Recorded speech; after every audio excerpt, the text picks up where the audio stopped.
Settle in. I dug up 5 of the messed up Reddit threads on the internet for you. Subscribe for more, and let's get started. I keep finding my apartment manager in my bedroom, and he has work orders I never submitted. He always had the paperwork to prove it. I'm a 24-year-old librarian living with my younger sister Megan in a shared house apartment. We've been here 8 months.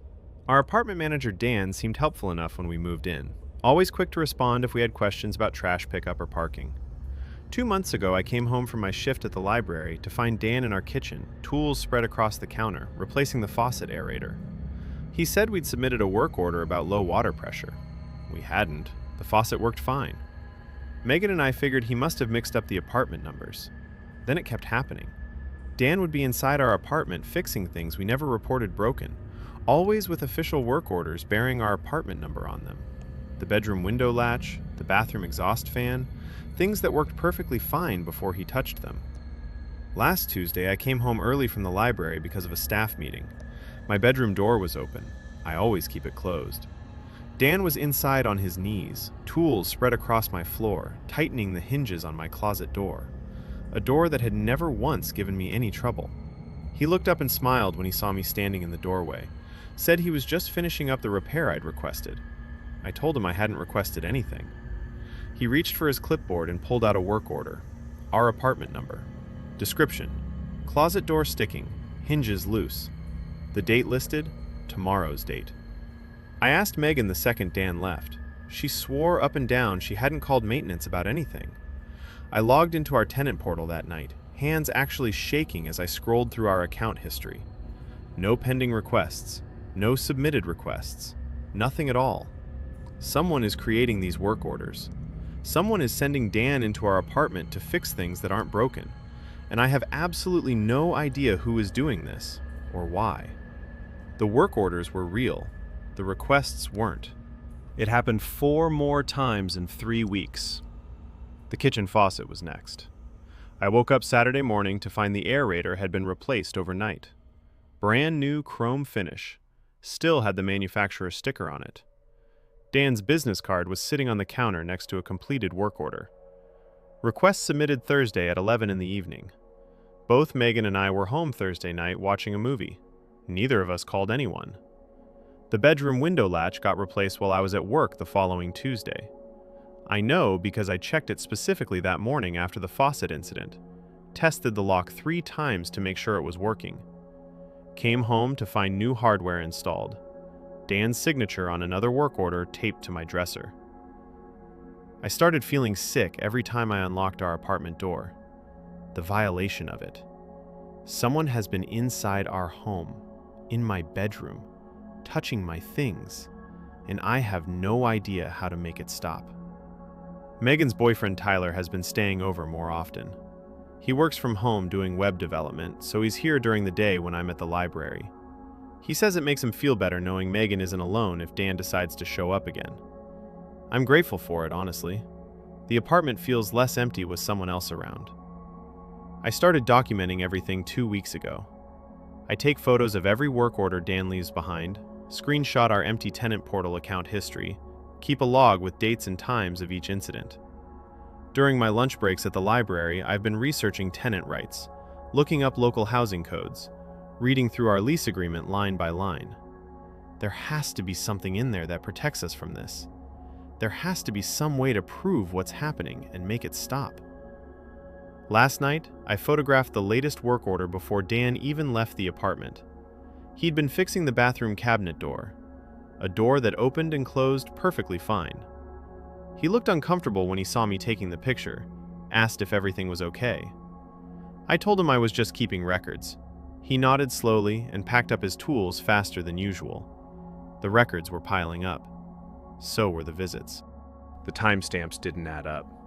I spent 3 lunch breaks last week going through every work order photo I'd taken, cross-referencing the submission times against my work schedule and Megan's class schedule.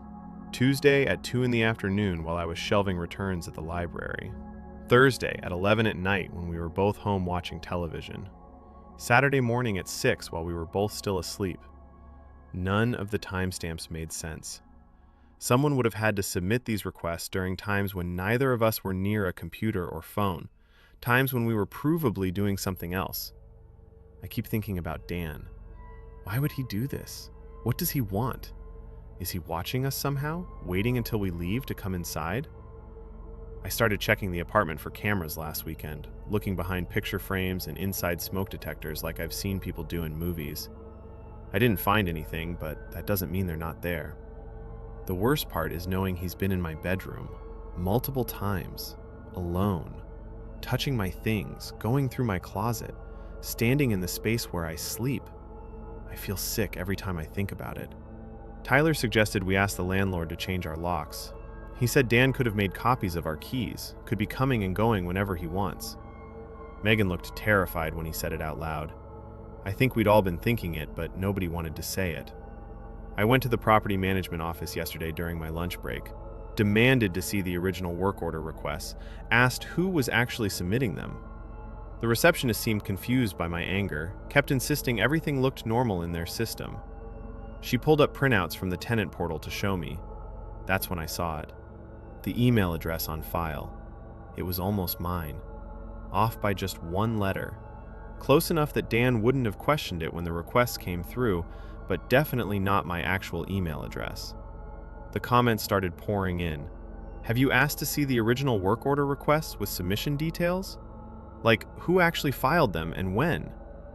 I tried to get answers from the property management office. They showed me printouts from the tenant portal, but the email address on file was off by one letter from mine. Close enough that Dan never questioned it, but definitely not my actual email. This is absolutely terrifying. Have you verified with the landlord that these visits were even authorized?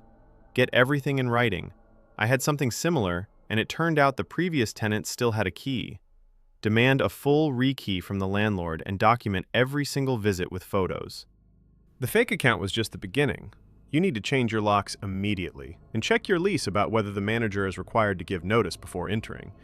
In most states, this is illegal. Check the metadata on those work orders if you can access them digitally. The submission timestamps and IP addresses could tell you who is actually creating them. This feels like someone is testing how often they can access your apartment without you noticing. They are establishing a pattern so you get used to finding people inside. Exactly what I was thinking. Once you are conditioned to accept these visits as normal, they can escalate to anything. This is textbook predatory behavior. Then the original poster updated. I owe my apartment manager an apology, and possibly my sister's safety. I spent the entire weekend digging through the tenant portal administrative backend. The fake email account that had been submitting work orders was registered 3 months ago, right around when Dan's visits started. I printed out everything I could find and went to Dan's office Monday morning, ready to confront him. I expected him to confess. Instead, he looked relieved. He admitted he'd been suspicious about the frequency of requests, too. Said it felt off that we kept calling him in for things that barely needed fixing. That's why he'd been documenting every visit with photos, covering himself in case we tried to claim he was harassing us. We sat in his office and went through his photos together. Shots of the faucet, the window latch, the closet door, standard documentation photos. Then I noticed something in one of the bedroom mirror shots, a shadow in the reflection that didn't match either Dan's position or the empty apartment. We pulled up more photos. Bathroom window reflection, kitchen cabinet glass, always the same shadow when the timestamps showed both Megan and I should have been out. Dan enhanced one of the images on his computer. The figure in the reflection became clear enough to identify. It was Tyler, Megan's boyfriend, the one who'd been staying over to help us feel safe, the one who worked from home and was here during the day. He'd copied our keys, been entering when we were both gone, subtly breaking things, then submitting fake work orders under that almost correct email address. He'd been trying to gaslight my sister into thinking she was losing her mind. It had been him the whole time.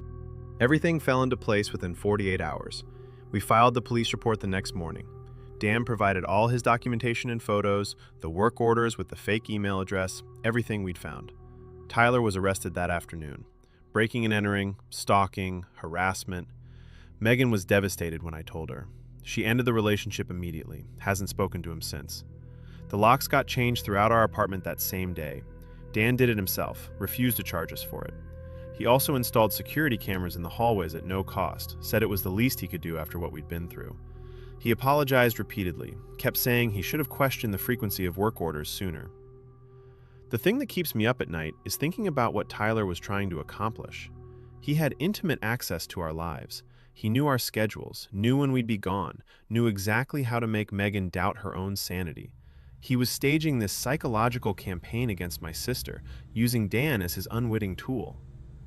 The shared house feels safer now with the new locks and cameras. Megan is doing better, started seeing a therapist to process everything. But I still check that closet door every night before bed, test the hinges to make sure they're tight, because I know how close we came to Tyler's plan working. If I hadn't documented those work orders, if Dan hadn't been taking photos to protect himself, we might never have figured it out. My sister might have ended up thinking she was losing her mind, exactly like Tyler wanted. The story resonated.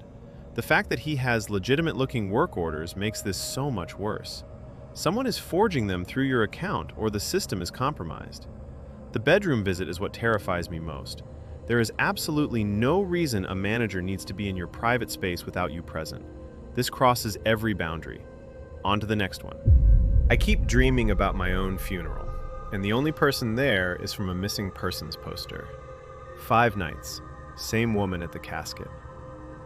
I am a 37-year-old real estate agent in a town small enough that everyone recognizes the missing persons poster at the library. It has been there since 2003. Sarah Chen, 24 years old when she vanished. Dark hair, warm smile, professional headshot that her mother updates with fresh flowers every Thursday. I have walked past that poster 1,000 times.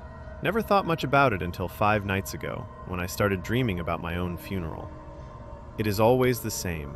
I am standing behind my casket, watching. The chapel is empty except for one woman in the front pew. She stands, walks to the casket, and leans over my body. Her lips move, whispering something I cannot hear. Every detail is vivid.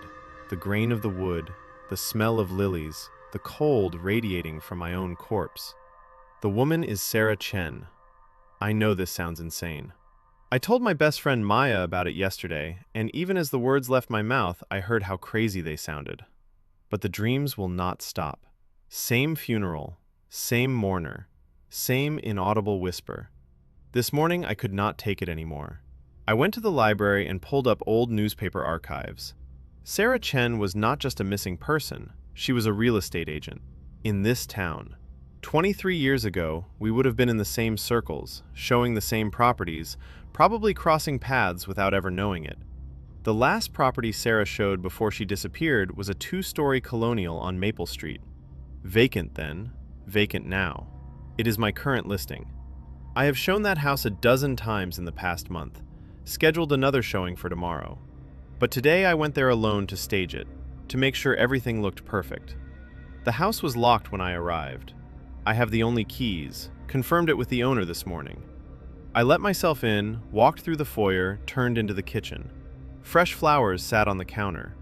Carnations and baby's breath arranged in a simple glass vase. The exact same flowers Sarah's mother leaves at the library memorial every Thursday. No one else had keys. She needed answers. Maya listened to everything without interrupting. The dreams, the funeral, Sarah Chen, the impossible flowers. Then she said what any rational person would say. Security cameras. I ordered them that afternoon, 2 days for delivery. In the meantime, I researched Sarah Chen obsessively. 24 when she vanished, real estate agent, same company I work for now. She had been in town 3 years. Her mother moved here after she disappeared, never stopped searching.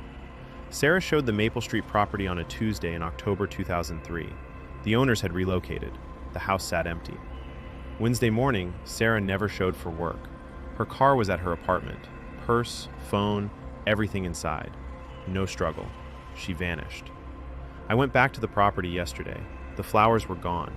New ones had replaced them.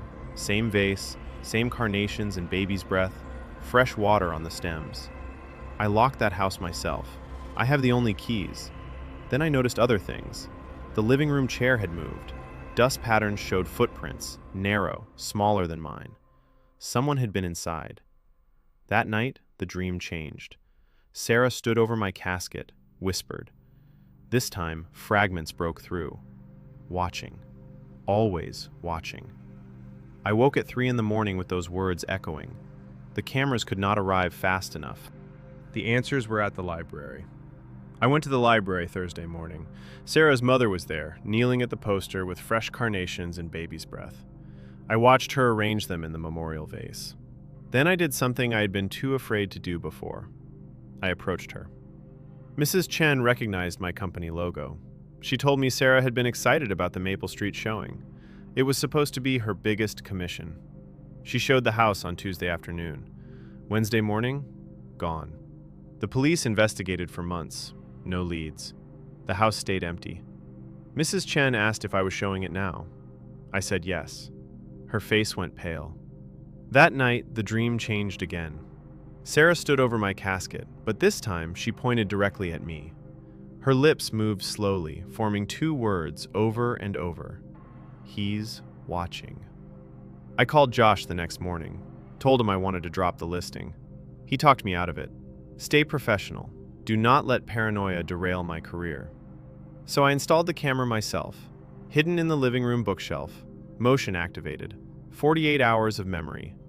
I checked the footage yesterday. Hours of empty rooms. Nothing. But when I scrubbed through the timeline, I found gaps. 6 minutes missing here, 11 minutes there. Timestamps jumped forward. Someone had deleted segments.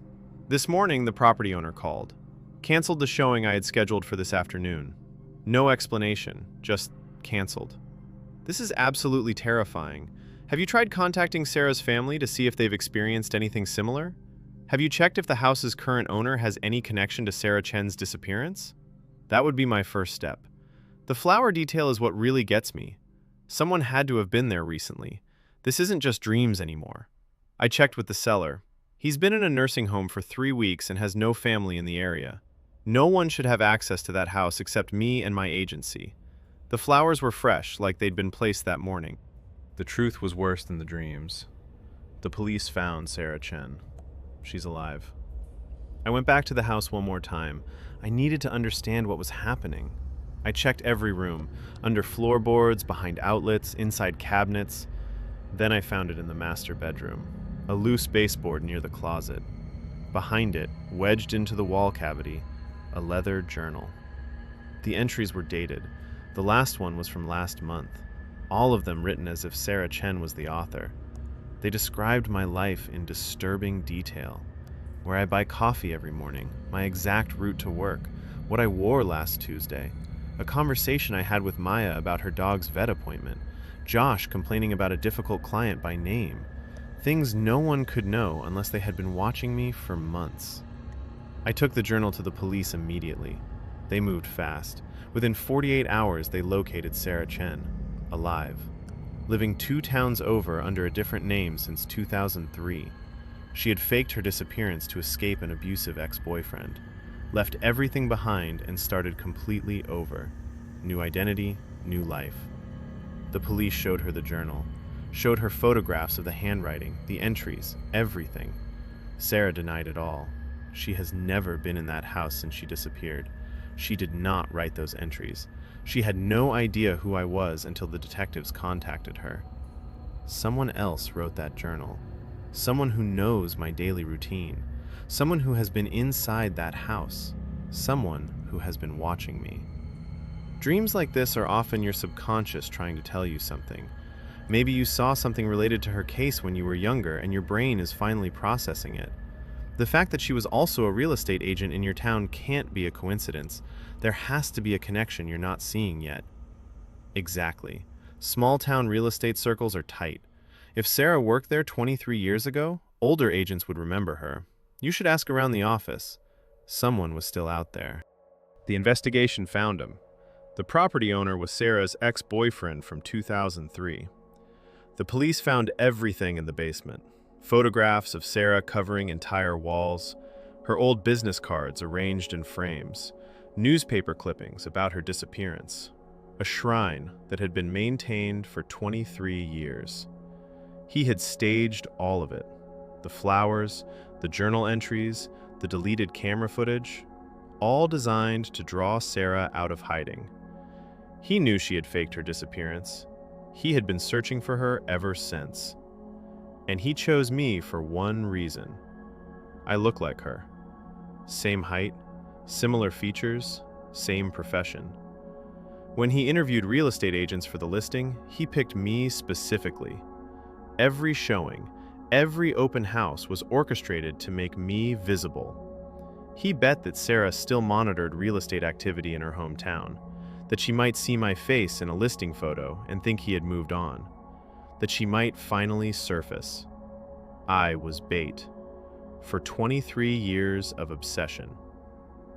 The property owner was arrested for stalking and violating restraining orders that were still active from 2003.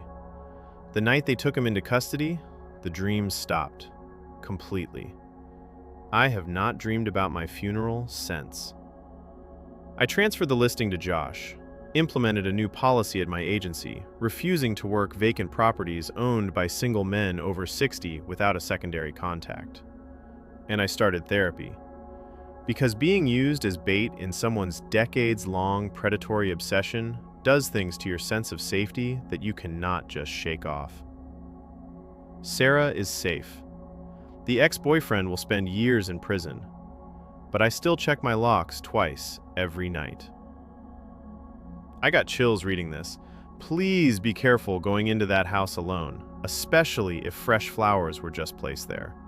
Sometimes the most disturbing hauntings are the ones orchestrated by living hands. On to the next one. A relief midwife I just met knows my childhood dog's name and details about my past I've never told anyone. Some names should stay buried. I'm a 32-year-old guy, and I work as a midwife at a birthing center here in the city. Not a lot of men in this field, but I've been doing it for 8 years, and I love the work. I live in a condo with my 2 cats, Pepper and Scout, and my sister Rebecca is about 3 hours away. We talk most weeks, but I don't get to see her as often as I'd like. Work is usually pretty predictable. You know the faces, you know the rhythms, you build trust with your team. Then, about 3 weeks ago, the center brought in a relief midwife named Sarah to cover some shifts while one of our regulars was out on medical leave. Sarah seemed completely normal at first. Mid-30s maybe, professional, good bedside manner with the patients, easy to work with. We did a couple of overnight shifts together and everything was fine. Cordial, efficient, no red flags. Then, last Tuesday, we were on our break in the staff room around 2 in the morning. Just the 2 of us, quiet shift, sipping bad coffee. She looked up from her phone and said, totally casual, "How's Chester doing these days?" I went completely cold. Chester was my childhood dog, a golden retriever mix. He died 20 years ago when I was 12 years old. I have never mentioned Chester to anyone at work, not once. I don't talk about my childhood here. I barely talk about anything personal, honestly. I've worked at this birthing center for 4 years, and none of my colleagues even know what state I grew up in, let alone the name of a dog I had 2 decades ago. I stammered something like, "Chester passed away a long time ago," and tried to keep my voice steady. She just nodded and said, "Oh, I'm sorry to hear that," like it was the most normal thing in the world. Then she went right back to scrolling on her phone like she hadn't just gutted me. I've been replaying that moment in my head for days. There is no explanation that makes sense. I don't have social media beyond a barely used LinkedIn that only lists my work history. I've never met Sarah before in my life. She wasn't from my hometown. She didn't go to school with me. Our paths have never crossed until 3 weeks ago. How does a complete stranger know the name of my childhood dog? She shouldn't. The slip-ups kept coming. I tried to convince myself it was just a weird coincidence. Maybe she really did mix me up with someone else. People make mistakes. The next shift we worked together, I kept my distance, stayed professional, didn't give her any openings for small talk. But over the next week, things got stranger. We were doing a patient handoff on Thursday, and she called me by my middle name, James, in front of 2 other nurses. Just casually, like, "James, can you check the fetal monitor?" I've never gone by my middle name at work. It's not on my name tag, it's not on any of the staff rosters we use. When I corrected her, she just laughed it off and said, "Oh, sorry, I don't know why I thought that." Then, on Saturday night, during another quiet shift, she asked if I still kept in touch with anyone from Millbrook.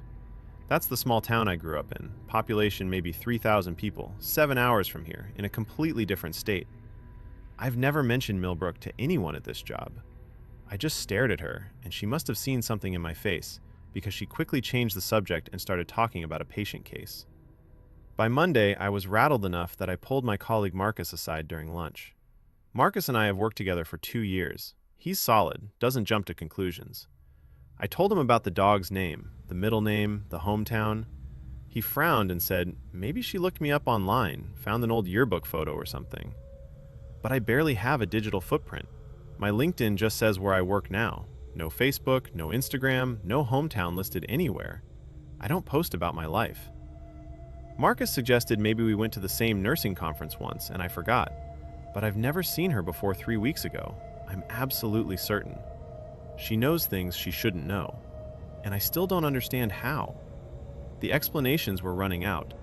He started avoiding her.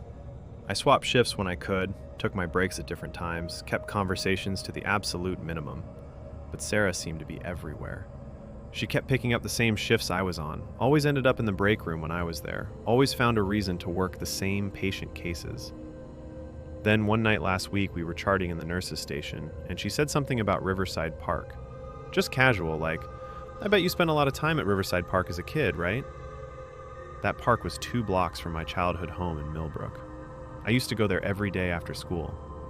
And then she described the old wooden playground, the one with the tunnel slide and the tire swing, the exact setup that got torn down 15 years ago and replaced with newer equipment. I finally confronted her. I asked her point blank how she knew about that park, about Chester, about Millbrook. She gave me this confused smile and said, "You must have mentioned it at some point. I'm just good at remembering details about people." I told her I had never mentioned any of it. She shrugged and said maybe someone else at the center told her. Nobody else at the center knows anything about my childhood. I've worked here for 4 years, and I keep my personal life completely separate. I went to our office manager and asked to see Sarah's employee file. Her references checked out, background screening came back clean, valid nursing license. But her work history was strange. She's moved between hospitals every year or two for the past decade. Different cities, different states, never staying anywhere long. So I'm posting here because I need to know if I'm overreacting. Is this as creepy as it feels? This is absolutely terrifying. Please report this to Human Resources and consider filing a police report. Did she say anything else about your past? Does she know about other things you have not mentioned? Have you confronted her yet? Is she still working at your hospital? I have not confronted her directly because I do not know what she wants from me. She is still picking up shifts and somehow always ends up working the same days as me. Human Resources said they cannot do anything without documented harassment. 2 days later, the truth arrived. I found out who she is and why she knows everything. I paid for a background check service, the kind that digs deeper than the standard employment screening. It came back yesterday, and I have been staring at my phone for hours trying to process it. Sarah's maiden name is Sarah Hartley. Thomas Hartley was my best friend when I was 12 years old. We grew up 2 houses apart in Millbrook. We went to the same school, played at Riverside Park every afternoon, spent every summer together. And one day in July, 20 years ago, Thomas drowned in the lake at the edge of town. We were playing together by the water. I was the last person to see him alive. Sarah is his younger sister. She was 7 years old when her brother died. The guilt from that day has followed me my entire adult life. It shaped every decision I have made. I became a midwife because I wanted to help bring life into the world, because I could not save Thomas. I have been in therapy for 2 decades trying to process what happened, and this whole time, Sarah has been watching me. She followed my career moves. She became a midwife because I did. She moved to this city. She engineered the relief position at my birthing center. She has been tracking me for 20 years. Chester was Thomas's dog too. We both grew up with him. That is how she knew. She knows everything because she has spent half her life studying mine. I do not know what she wants from me, but I am terrified. Have you tried searching for her online? She might have done this to other people before. This is textbook stalking behavior. She is testing boundaries to see what she can get away with. Exactly right. The fact that she is being subtle about it makes it worse. She is calculating every single move. Something like this happened to me with a coworker who found my old social media. Trust your gut on this one. The next morning, he walked into the director's office and requested an emergency meeting. The confrontation was inevitable. I went to the birthing center director the next morning and told her everything. The background check, Sarah's connection to Thomas, the years of surveillance. She looked horrified.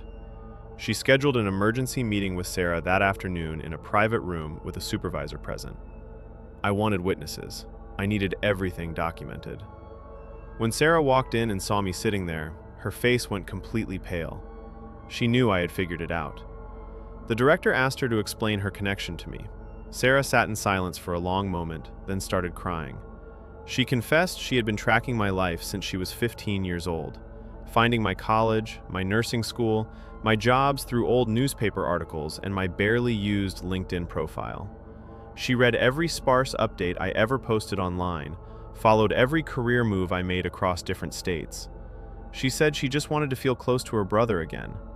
I was the last living connection to Thomas, the last person with real memories of him. Her parents never spoke about the drowning after it happened. It destroyed their marriage. Sarah grew up with nothing but silence and old photographs. When she learned I had become a midwife, she became one too. She wanted to understand me, to walk in my footsteps, to keep Thomas's memory alive through the person who knew him. Her grief had twisted into obsession over 20 years. She moved to this city when she discovered where I worked. She engineered the relief position specifically to get close to me. The hospital administration barred her from the facility immediately and flagged her file. But the damage is done. My worst trauma, the drowning I have spent 20 years processing in therapy, has been someone else's fixation all along. The guilt that shaped my entire adult life was also the foundation of her obsession. I do not know how to move past this. The violation ran too deep. 20 years of obsession, 2 decades of surveillance. There was no protocol for this. How did she even pass the background check to work there? This is such a huge red flag for the hospital. Please update when you can. This woman sounds dangerous. On to the next one. My Hinge date ordered my exact coffee before I could speak. 3 days of small talk shouldn't unlock 15 years of memories. Sitting across from him, Chloe felt like she was being read from a script.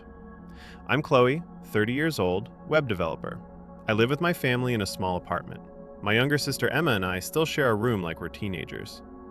3 days ago, I matched with someone on Hinge. Let's call him David.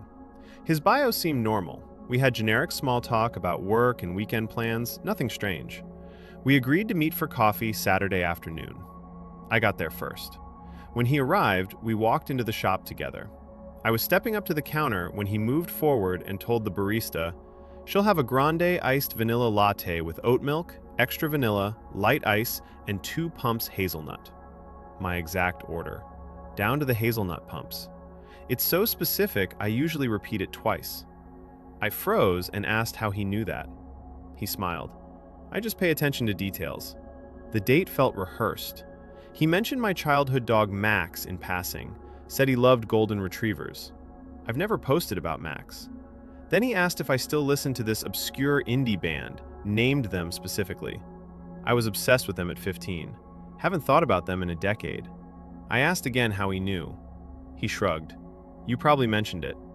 I hadn't. Then he called me Lulu, my grandmother's nickname for me. Only Nana used it. She died 8 years ago. I never used that name anywhere. I made an excuse and left. My hands were shaking. An hour later, he texted a photo. No caption. Me at 7 years old in Nana's garden, holding her hand. She's smiling down at me. The photo is faded, old. That photo doesn't exist online. It's in a physical album in my family's storage unit across town. Never scanned, never posted, never digitized. I'm staring at my phone. How is this possible?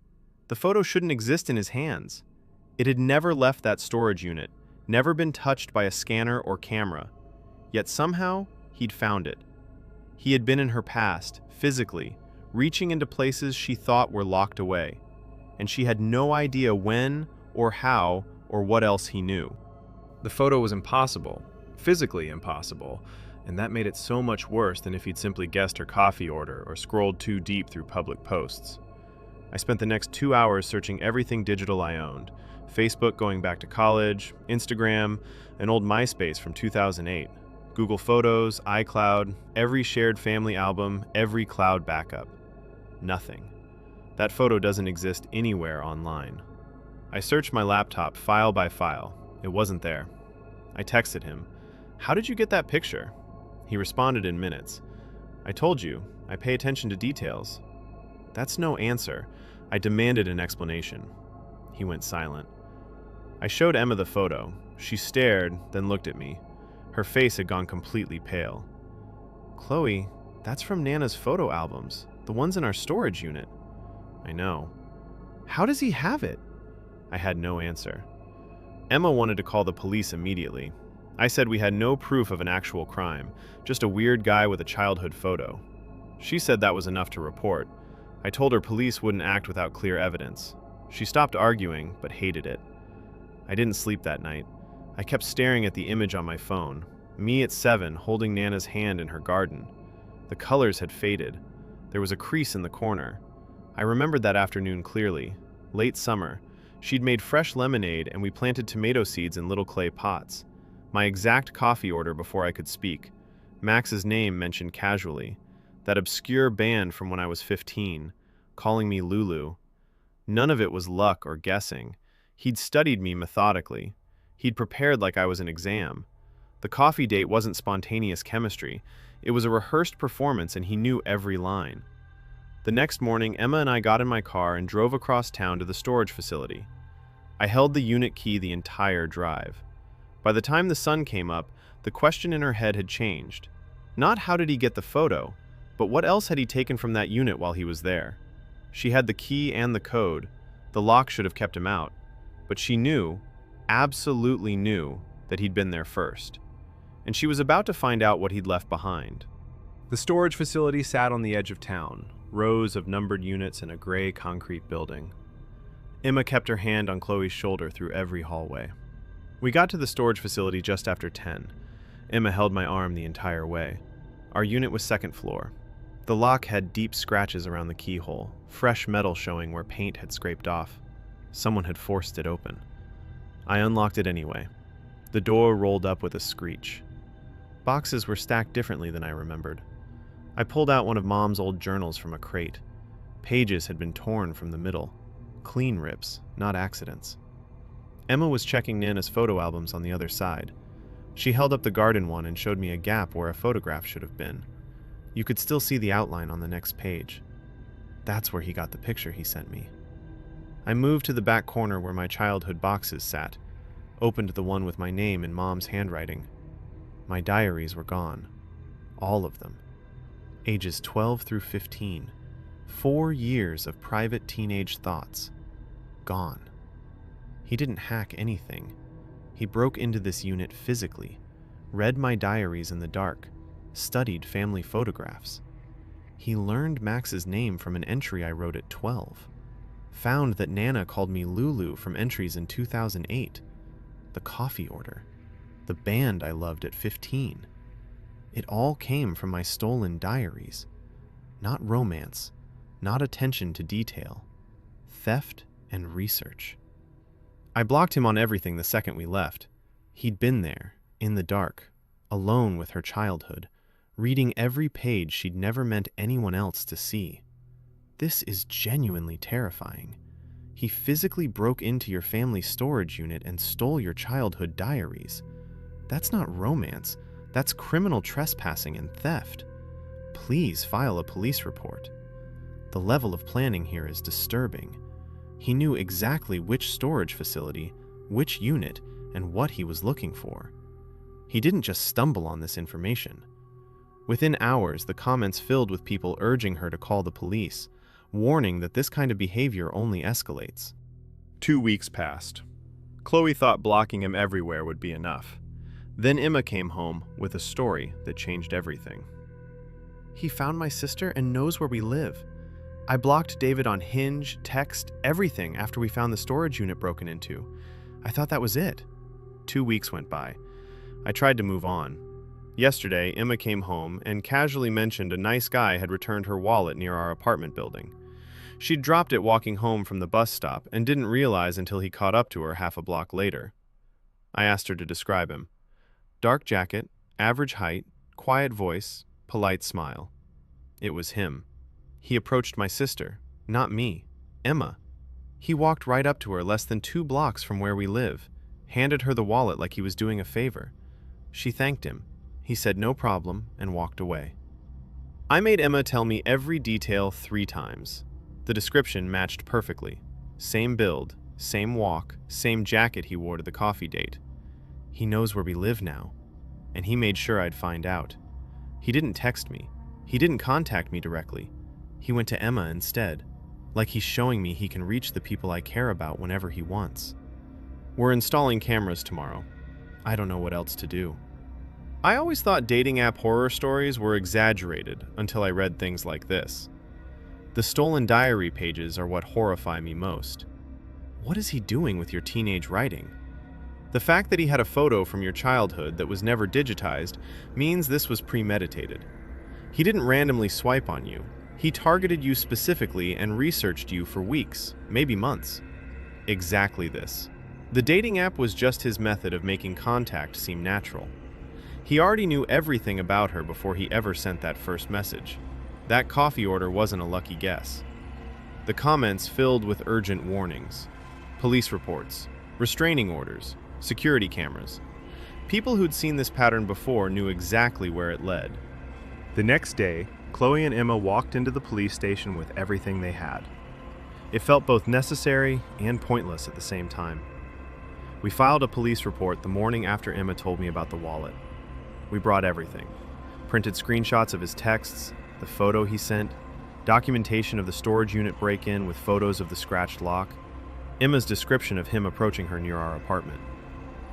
The officer took notes and said what I already knew. Without a direct threat, there wasn't much they could do. No explicit language, no physical harm, just a pattern of disturbing behavior. But they documented everything and told us to report any further contact immediately. We installed security cameras that afternoon, 2 outside our building, 1 in the hallway. Emma started varying her commute home, taking different buses, walking different routes. I check the camera footage every night before bed. It's been 4 months now. No contact, no sightings, nothing. But I still look over my shoulder constantly. I deleted Hinge and every other dating app. The idea of matching with someone new makes me feel sick. We haven't gone back to the storage unit. Mom keeps saying we should sort through Nana's things properly, donate what we don't need. But none of us can bring ourselves to touch boxes he might have opened.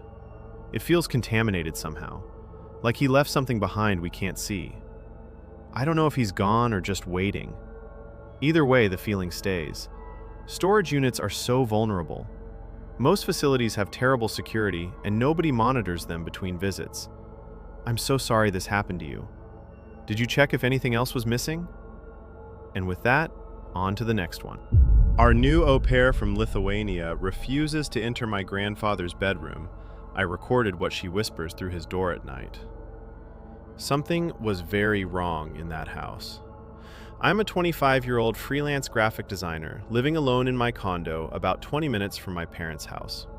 3 weeks ago, they hired an au pair from Lithuania named Laima to help care for my grandfather Samuel, who has severe dementia.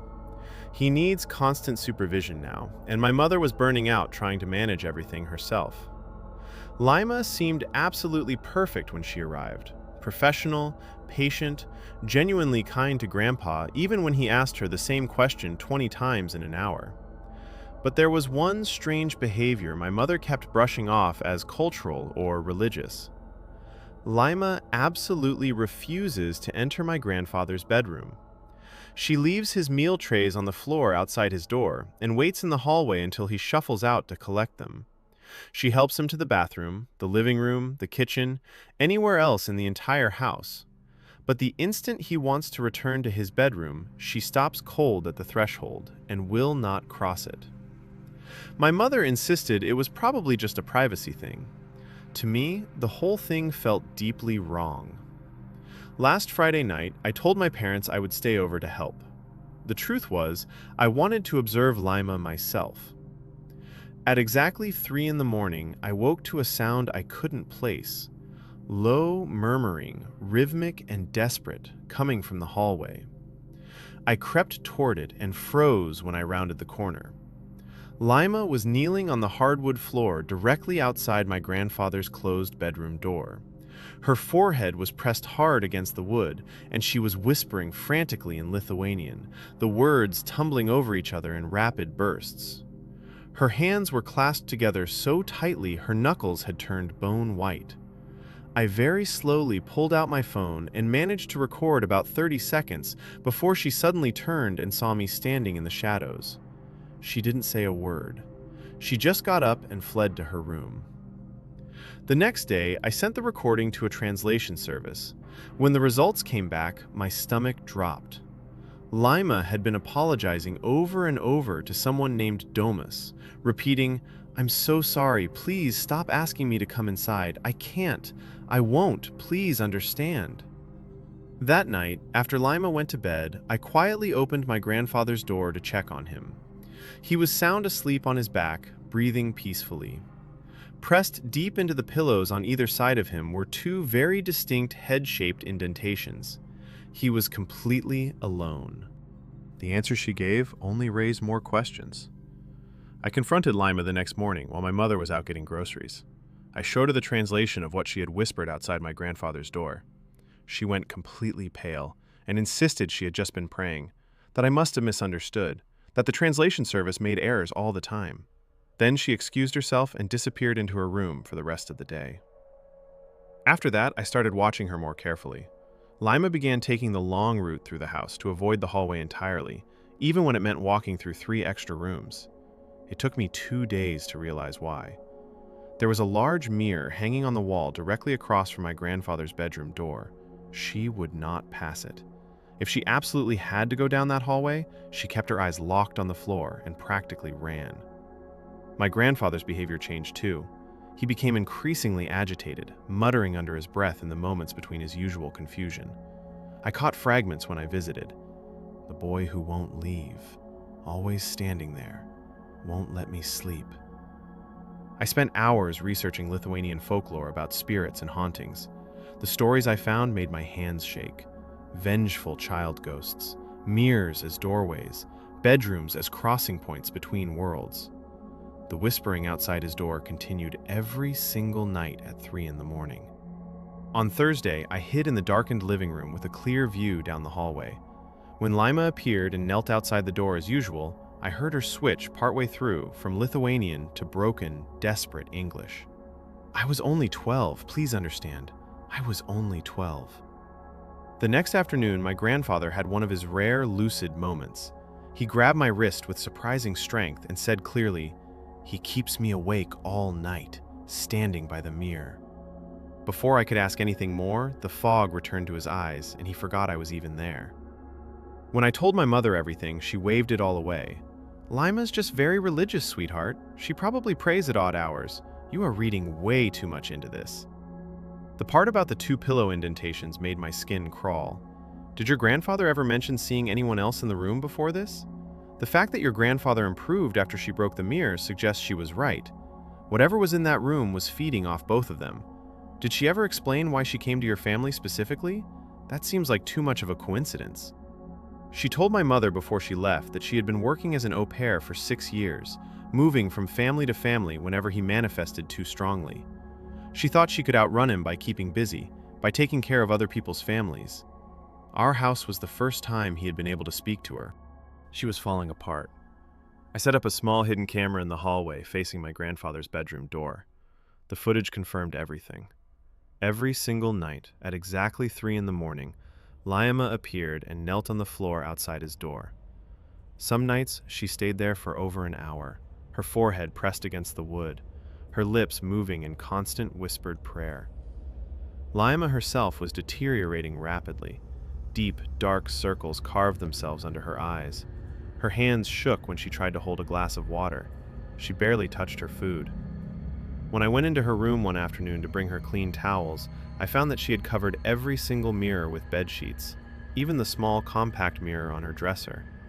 One night, I woke to the sound of desperate sobbing. I found Lima collapsed on the hallway floor outside the bedroom, tears streaming down her face, whispering over and over in English, "I didn't mean it, Domus. I didn't mean it. We were just children." My grandfather's condition worsened in parallel. Some days he refused to leave his bedroom at all. I would find him sitting perfectly still on the edge of his bed, staring directly at the large antique mirror hanging on the wall, carrying on full conversations with absolutely no one. My mother finally noticed how exhausted Lima looked and suggested she take a few days off to rest and recover. Lima's response was immediate and sharp. "No, I cannot leave this house. I worked as a caretaker for elderly patients, and one of them kept talking about the boy in the corner. His daughter thought it was dementia. Then she saw him too. Some things are real. This is textbook residual haunting, combined with an attachment haunting. The au pair brought it with her, and the room became a focal point. You need to cleanse that entire house. Cleansing won't work if the attachment was to a person, not the location. The au pair took it with her when she left. OP's family is probably safe now, but she definitely isn't." Then my grandfather spoke a language he had never known. My grandfather is speaking Lithuanian now and calling me Domus. This morning I went to check on my grandfather, and he looked directly at me with those foggy dementia eyes and spoke a complete sentence in fluent Lithuanian.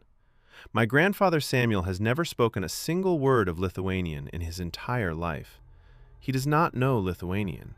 He has never studied it or traveled to Lithuania. And yet there he was, reaching for my hand with surprising strength, repeating the same phrase over and over in perfect Lithuanian pronunciation. I recorded it on my phone and ran to get Lima.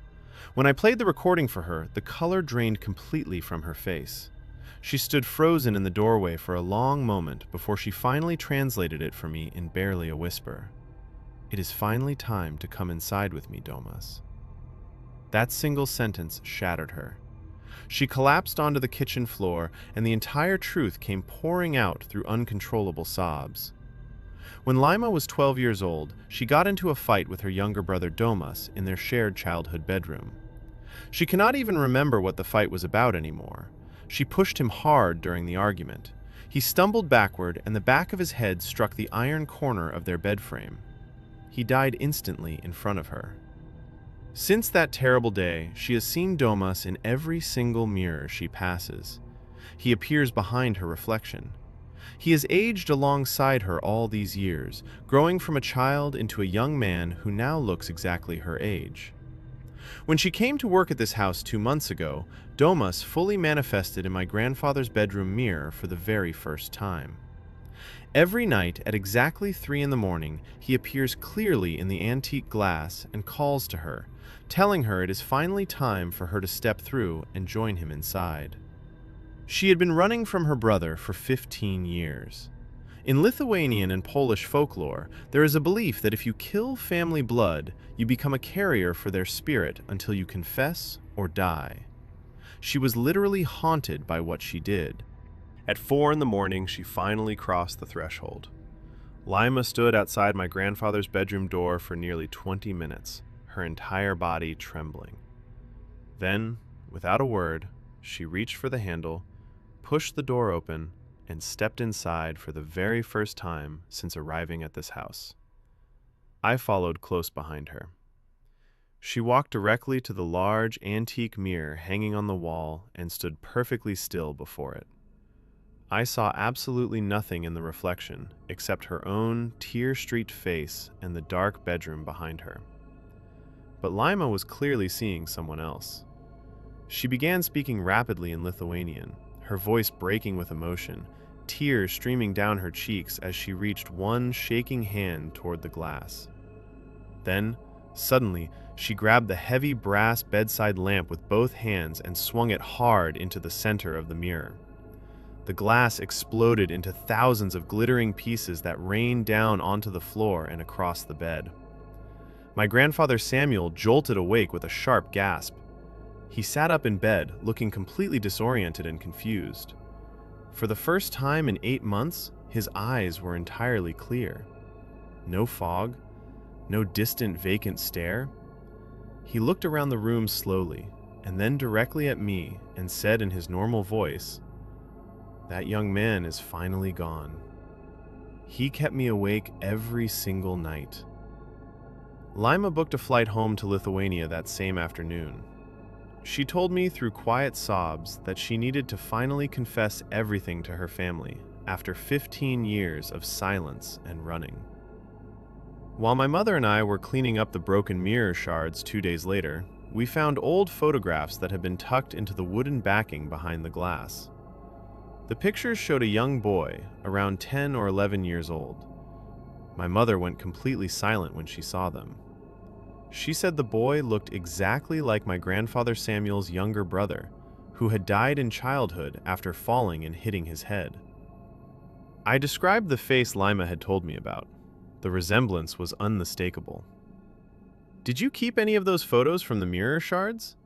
That detail about the grandfather's dead brother is absolutely chilling. That is the last story for today. Thanks for listening, and I will see you in the next one.